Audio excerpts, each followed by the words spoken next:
Good evening po mga kalateri. Ito bali root single po ito. 5 plus 4, 9. So dito po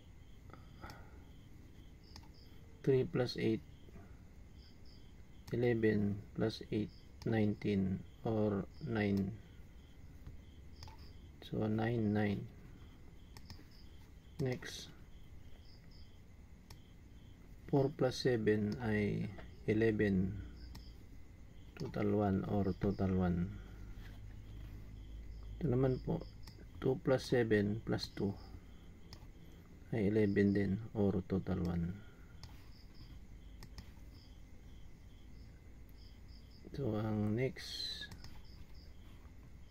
7 plus 4 ay 11 or total 1. Ito naman 8 plus 1 plus 2 ay total 1 din. So pag tutuloy pa tong ruta na to, ganito po ang magiging single natin. So 4 plus 8 is equal to 2.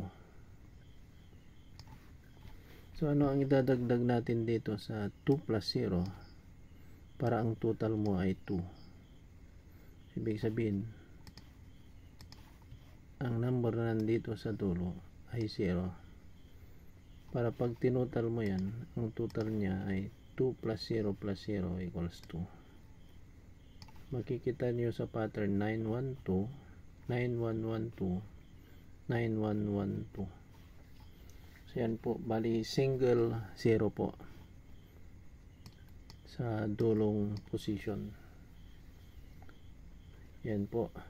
Pakipindot na lang po ang notification bell para updated kayo sa aking mga susunod na ruta patungkol sa single. Okay, paki-share na lang po ang ating video, at kung hindi pa kayo nagsusubscribe, paki-subscribe na lang po ang ating channel, Matt P. Bird. Salamat po.